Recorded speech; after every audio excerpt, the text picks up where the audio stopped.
अब हमें पता चलता है कि हेशा किसी फैंटेसी में नहीं फंसा हुआ था। उसे पहले ही समझ आ गया था कि उसे पॉइजन दिया गया है। उसने ये बात इसलिए समझी क्योंकि जब वो पहली बार शीफंग से मिला था तब उसे क्योर्ड मीट जैसी एक बहुत ही अलग और गंदी स्मेल आई। यह स्मेल शिप पर किसी और को महसूस नहीं हुई। इसी से हेशा को पता चल गया कि उसकी सेंस और उसकी परसेप्शन डिस्टर्ब हो चुकी है और उसका दिमाग उसके साथ ट्रिक्स खेल रहा है। उसकी टांगें काम नहीं कर रही थी, वो पैरालाइज था, लेकिन उसका दिमाग बिल्कुल ठीक था। इसलिए उसने अपने रूम में ही एक के बाद एक ट्रैप सेट कर दिए ताकि जो भी उस पर अटैक करने आए वो उसे पकड़ सके। और वैसा ही हुआ। जिस किलर ने उसे टारगेट किया था वो हेशा की प्लानिंग के सामने टिक नहीं सका और बहुत ही जल्दी सब डी हो गया। उसके बाद हेशा ने एक्सप्लेन किया कि वो ट्वाइलाइट ग्रास पॉइजन से इसलिए नहीं मरा क्योंकि 3 साल पहले जब रेपू पर असैसिनेशन अटेम्प्ट हुआ था तब वो ऑलरेडी इस पॉइजन के कांटेक्ट में आ गया था। उस टाइम से उसकी बॉडी में इस पॉइजन के अगेंस्ट नेचुरल इम्यूनिटी डेवलप हो गई है। पॉइजन उसे मार नहीं सका, लेकिन उस पॉइजन ने उसके अंदर बहुत स्ट्रॉन्ग हेलोसिनेशन जरूर क्रिएट कर दिए। उन्हीं हेलोसिनेशंस में उसने वो सीन देखा जहाँ हेलो उससे कह रहा था कि उसे मार दो ताकि वो किसी पर बर्डन ना बने। हेशा रूम में एक और चीज ऑब्जर्व कर लेता है। रूम का पेट्रोल लाइट हर 13 सेकंड बाद फ्लैश कर रहा था। इस रेगुलर फ्लैशिंग पैटर्न की वजह से वो अपने आप को रियलिटी में ग्राउंड कर पाया। उसने समझ लिया कि जो कुछ वो देख रहा है उसमें बहुत कुछ फेक है और तब उसे पता चला कि हेलो असल में रूम में था ही नहीं।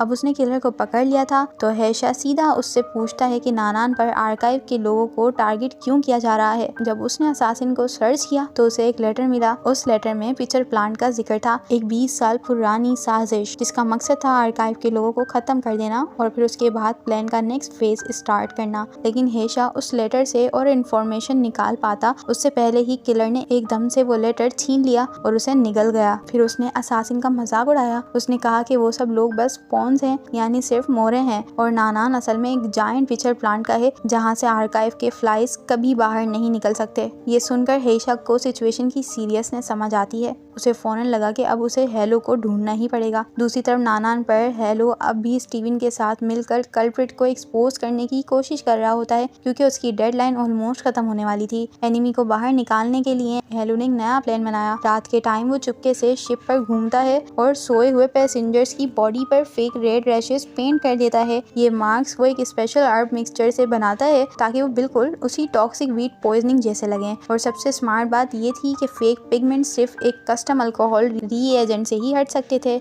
स्टीवन मजबूरी में उसके साथ इस प्लान में इन्वॉल्व होता है। वो एक होली मीडियम का रोल प्ले करता है जो सपोजली इस पॉइजन का इलाज कर सकता है। हेलो का ये प्लान बिल्कुल सिंपल था। जिन लोगों की बॉडी पर ये फेक रेश होगा वो डर कर ट्रीटमेंट लेने आएंगे ही आएंगे, लेकिन जो लोग रेश के बावजूद क्योर लेने नहीं आएंगे वो सस्पिशियस हैं। मगर एक कैटेगरी को हेलो ने जानबूझकर एक्सक्लूड कर दिया था, अडल्ट चाइनीज मेल्स, क्योंकि उनके हिसाब से वो लोग पानुआ रीफ केस के वॉरलॉर्ड सोल्जर के प्रोफाइल से मैच करते थे और वो चाहता था कि उन पर डायरेक्टली शक ना जाए या वो अलर्ट ना हो जाए। प्रॉब्लम ये हुई कि सस्पिशियस आदमी बेट में नहीं आया। यहीं पर ये प्लान फेल हो जाता है।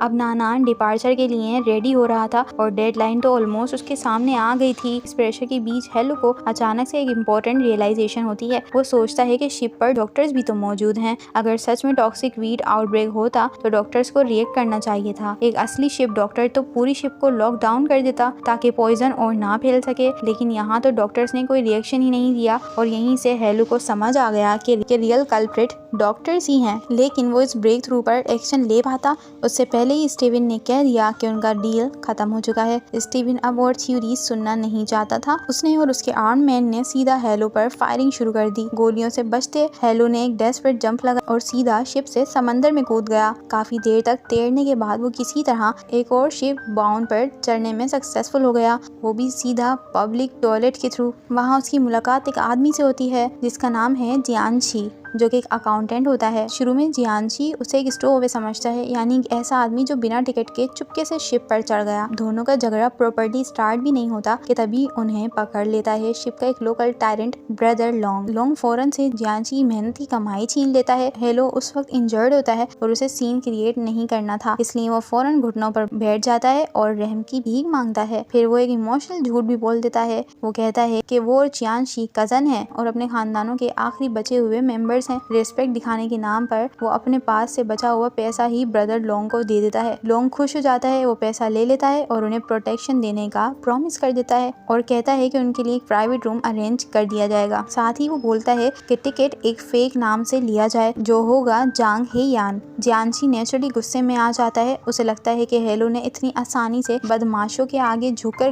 गलत किया, लेकिन हेलो कहता है कि जिंदा रहना ज्यादा जरूरी है, अपनी प्रिज बाद में देख लेना। जब दोनों थोड़ा रेस्ट कर रहे थे तब जियांशी बताता है कि वो जिनफेन जा रहा है अपने भाई को ढूंढने। बातें करते करते एक लेजेंडरी फिगर का जिक्र होता है, सी प्लाग। वो उस मास्क हीरो को बड़ी तारीफ के साथ याद करता है जो र्यूमर्स के मुताबिक चाइनीज पैसेंजर्स को बचाता था और बुरे सोल्जर्स के मुंह अपने ब्लेड से काट देता था। ये सब सुनकर हेलो अंदर ही अंदर अम्यूज हो रहा था क्योंकि वो जानता था कि जियांशी जिस हीरो की तारीफ कर रहा है वो तो असल में वो खुद है। फिर जियांशी नोटिस करता है कि हेलो के वॉन्ट से खून निकल रहा है। इस पर हेलो एक और झूठ बोल देता है। वो कहता है कि उसके पेरेंट्स मर चुके हैं और उसकी 8 साल की छोटी बहन को पावरफुल एनिमीज ने पकड़ लिया है और पुलिस भी उसके पीछे लगी हुई है। जियांशी का दिल नरम हो जाता है। वो इस कहानी से इमोशनली टच हो जाता है और हेलो पर बिलीव कर लेता है और उसके बाद वो उसकी बैंडेजेस करता है और पेन किलर्स देता है। बाद में हेलो बोन की नेविगेशन चार्ट्स चेक करता है। उसे पता चलता है कि बोन और नानान एक जगह रूट ओवरलैप करेंगे जहां इनलैंड सी और ओपन सी का जंक्शन आता है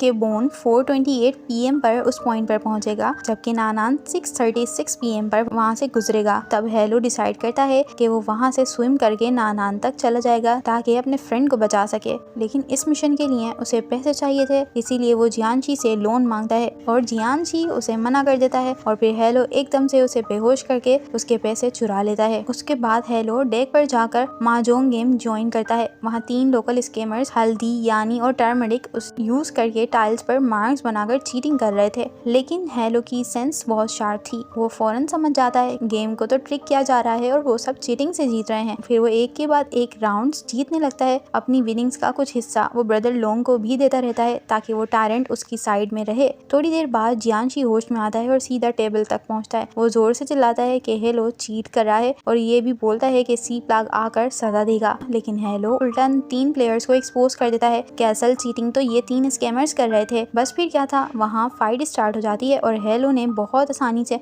उन तीनों को हरा दिया। क्राउड एक्साइटेड हो गया था और लोग चीखने लगे कि सी प्लाग आना चाहिए और चोरों को पनिश करना चाहिए। तब हेलो ने फुल ड्रामेटिक स्टाइल में अपना मास्क पहना और अनाउंस किया कि वो खुद ही सी प्लाग है। ये देखकर पैसेंजर्स शॉक में आ गए और सामने घुटनों पर बैठ गए और बेचारा जियांशी वो ये रियलाइज करके कि उसका लेजेंडरी आइलैंड वही अजीब सा कजिन निकला जिसने अभी अभी उसके पैसे चुराए थे, सदमे से बेहोश हो गया। अब जियांशी पूरे 1 दिन के कोमा के बाद आहिस्ता आहिस्ता होश में आता है। जैसे ही उसकी आंखें खुलती हैं उसके सामने सबसे पहला सवाल होता है, क्या उसके सामने जो आदमी खड़ा है वो सच में वही फेमस प्लाग है? वो सीधा पूछ लेता है। हेलो हल्का सा स्माइल करता है और उसकी तारीफ करता है। वो कहता है कि जियांशी की स्मेल सेंस इतनी शार्प है कि वो टर्मरिक की हल्की सी स्मेल भी पकड़ लेता है और यही टैलेंट उसे उसके क्लोज फ्रेंड हेशा की याद दिला रहा था। इसी बीच एक और चीज क्लियर हो जाती है। हेलो ने जियांशी के लगभग सारा सामान ऑलरेडी पैक कर दिया होता है। जब जियांशी पूछता है कि पैकिंग क्यों हो रही है तो हेलो उसे बताता है कि अब वो लोग इस शिप पर नहीं रुक रहे हैं।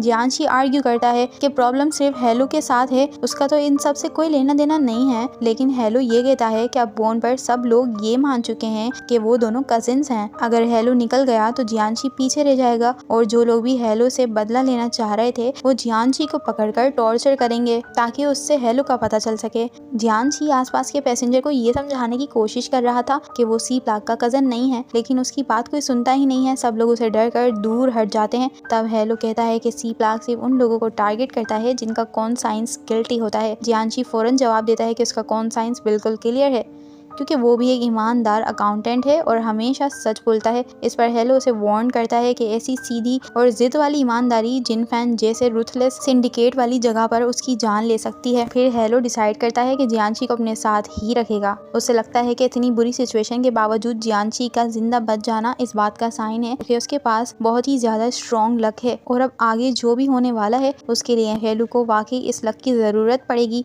बोन के पैसेंजर एक ठंडी वार्निंग देने के बाद हेलो और जियांशी को लिटरली उठाकर एक छोटी रेडी बोट में फेंक देते हैं और फिर वो दोनों स्टीम शिप नानान की तरफ रो करने लगते हैं। जियांशी तो काफी गुस्से में था। वो प्रोटेस्ट कर रहा था कि उसे जिनफैन जाना था अपनी फैमिली को ढूंढने, शियाचंग नहीं। हेलो उसे कहता है कि नानांग ज्यादा सेफ है और प्रॉमिस करता है कि ये बस एक छोटा सा डेटोर है। उसके बाद वो उसे जिनफेन पहुंचाने में जरूर हेल्प करेगा। जर्नी के दौरान दोनों फॉर्मल इंट्रोडक्शन भी करते हैं। हेलो अपनी असली नाम जांग हेलो बताता है और साथ में अपना एलियास भी, जो कि था हे यान। नानान पर चढ़ने के बाद हेलो जियांजी को कहता है कि वो डाइनिंग हॉल में वेट करे और ड्रंकार्ड बनकर एक्ट करे ताकि किसी को शक ना हो। खुद हेलो चुपके से शिप की क्लिनिक इन्वेस्टिगेट करने निकल जाता है। उसका टारगेट सिंपल था, उसे मेडिकल स्टाफ में से उस आदमी को ढूंढना है जो ट्वाइलाइट ग्रास स्प्रेड कर रहा है। लेकिन क्लिनिक के अंदर जाकर उसे जो दिखता है वो बहुत ज्यादा हॉरिफाइंग था। डॉक्टर और नर्सेज सबके सब पहले ही मरे हुए थे।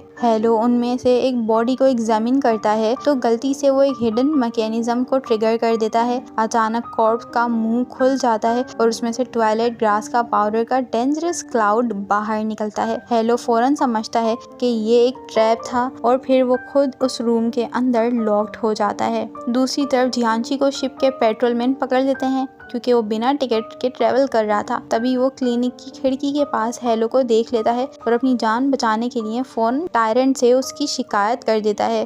लेकिन ये सीन तो उससे पहले ही और खतरनाक हो जाता है क्योंकि अचानक कुछ मिस्टीरियस असैसिन्स आ जाते हैं और पेट्रोलमैन को बहुत आसानी से मार देते हैं। जो कियोस्क क्रिएट होता है उसका फायदा उठाकर हेलो रूम से निकलने में सक्सेसफुल हो जाता है। अब जियांशी तो बिल्कुल ही हिल चुका था, लेकिन वो रिलीव होता है कि हेलो जिंदा है। हेलो मजाक में कहता है कि वो तो एक प्रॉपर फर्स्ट क्लास पैसेंजर है, जबकि असल प्रॉब्लम तो जियांशी है क्योंकि उसके पास टिकट ही नहीं है। इसी दौरान जियांशी अपनी शार्प स्मेल से क्लिनिक के अंदर आने वाली हैवी ब्लड स्मेल डिटेक्ट करता है और वो ये भी नोटिस करता है कि जो असासिन्स भागे थे उनमें से एक जरूर वुमेन थी। दोनों फिर क्लिनिक को दोबारा से इन्वेस्टिगेट करने वापस जाते हैं। वहाँ हेलो को समझ आ जाता है कि किलर्स ने ये ट्रैप स्पेशली उसके लिए सेट किया था। जो भी ट्वाइलाइट ग्रास के मैटर को इन्वेस्टिगेट करेगा ट्रैप उसी को पॉइजन करेगा। अंदर से हेलो को एक स्ट्रॉन्ग डिवाइस मिलता है जिसमें डेडली ट्वाइलाइट ग्रास रखा गया था। जियांशी पैनिक कर जाता है, उसे लगता है कि किलर्स पूरी शिप को पॉइजन करने वाले हैं, लेकिन हेलो सिचुएशन को क्लियरली समझाता है।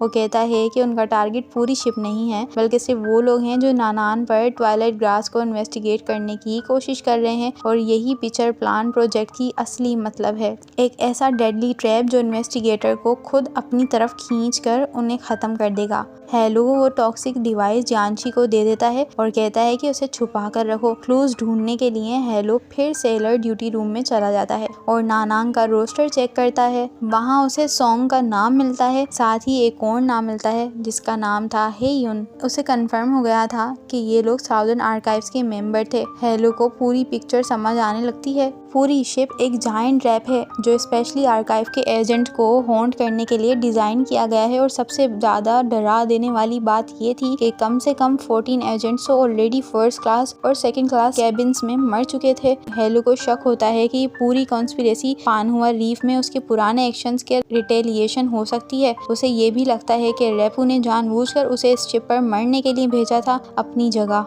और अब उसे हेशा की सेफ्टी की भी बहुत ज़्यादा फिक्र हो रही थी क्योंकि हेशा अगर रेपू के काम कर नहीं रहा तो उसकी जान भी खतरे में है। इसलिए हेलो डिसाइड करता है कि उसे शिप को वापस शूचंग मोड़ना होगा, लेकिन उससे पहले थर्ड क्लास कैबिन में छुपे असैसिन को ढूंढना जरूरी है और उन्हें बाहर निकालने के लिए उसने एक अजीब लेकिन स्मार्ट प्लान सोचा, एक बॉडी को यूज करना। वो जियांशी को फोर्स करता है कि एक डेड बॉडी उठाकर क्राउड कैबिन में ले जाए। उसका लॉजिक ये था कि किलर क्यूरियोसिटी में जियांशी को जरूर दिखेंगे और उन्हें देखकर हेलो उन सबको स्पॉट कर लेगा। जब जियांशी इतनी बड़ी ब्लडी बॉडी लेकर कैबिन में एंटर करता है तो पूरे पैसेंजर्स में पैनिक मच जाता है। लोग भागकर शिप की पुलिस को ढूंढने लगते हैं। इसी कियोस के बीच हेलो क्राउड को ऑब्जर्व करता है और उसकी नजर दो औरतों पर पड़ती है जो डेड बॉडी देखकर भी बिल्कुल डिस्टर्ब नहीं हुई थी। उनमें से एक होती है फीमेल असैसिन पाइजू। हेलो उसके पास कैजुअल स्टाइल में जाता है जैसे वो उससे फ्लर्ट कर रहा हो। उसका प्लान स्टटल तरीके से उन्हें टेस्ट करना था, लेकिन तभी जियांशी वहां आ जाता है और जोर से कह देता है कि पाइजी को वो उसकी स्मेल से पहचान गया था। बस उसी पल उनका कवर टूट जाता है।